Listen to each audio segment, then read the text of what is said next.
I remember how scared I was when I was first starting to get into the video field and how I didn't believe in myself.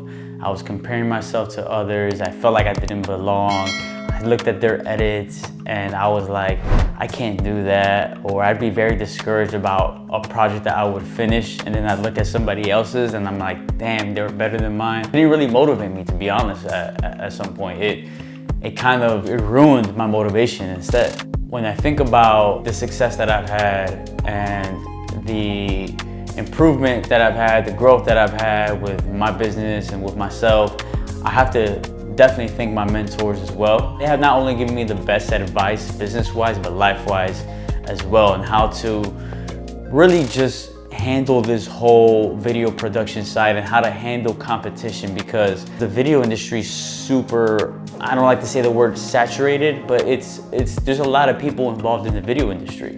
And I wanted to make a point that no matter how much competition is out there, there's still a way that you could definitely be profitable while impacting the world and also not running out of business. The good thing is that when there's a lot of competition, there's a market out there. So people are buying this service. So you are selling something that people want to buy. It's not like when you're creating a new market, you're discovering it and a lot of convincing. And sometimes that can be very, very difficult to start and to get off the ground running.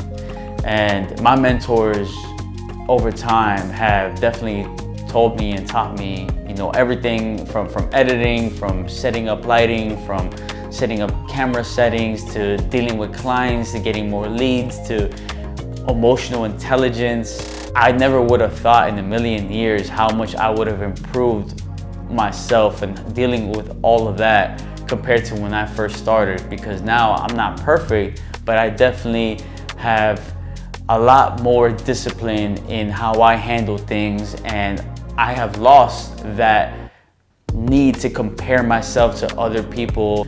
Every time that I would work with somebody else, it always pays me back somehow, some way. That's what I love about being in this field, that there's no bad blood when it comes to referring. Everybody has their own identity, and as creators, we do a very good job in creating our own identity. So I know somebody out there is gonna match my style, and somebody else is gonna match somebody else's style, right? But there's so much people that need video in their business and in their lives that it's very selfish to be jealous and to not give people business because you feel like it's going to hurt you.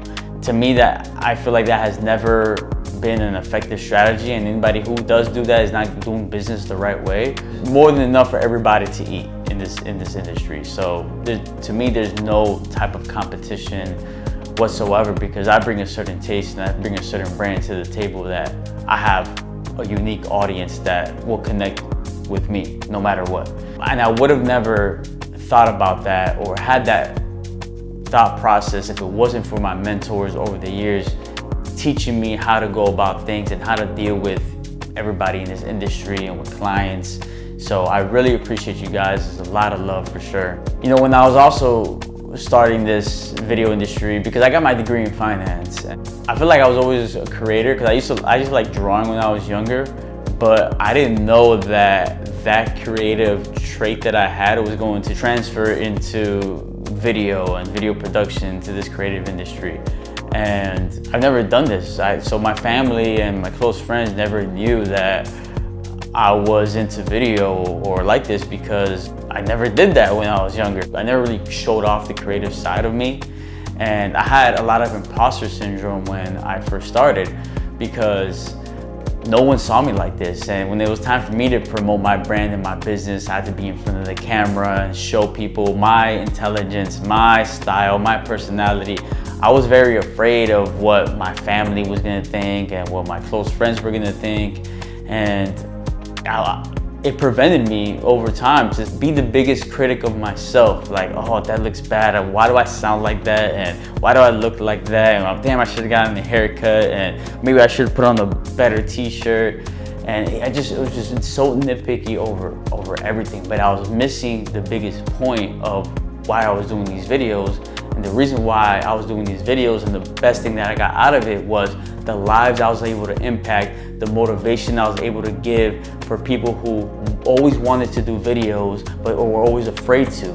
And I didn't know at that point when I was creating that I would impact and motivate so many lives in creating videos, because I was too focused on the little things about myself that I saw in the video that really don't matter at all. Instead of thinking, oh, well, I wonder like what my mom's gonna think, or my aunt's gonna think, or my grandparents are gonna think, or my brother, my sister, like it feels weird, they didn't know me as this dude always doing videos. Instead of doing that, instead of thinking like that, I started to pivot my mindset over time with how many lives am I gonna change with just one video? And even if it's just one life, that makes a huge difference in the world right there. It just takes one person to impact. You know, I appreciate, you know, my mentors and God for giving me the patience and the persistence and the relentlessness to keep continuing with the business and with my brand. And I'm just super excited for the amount of lives that I'm gonna continue to impact.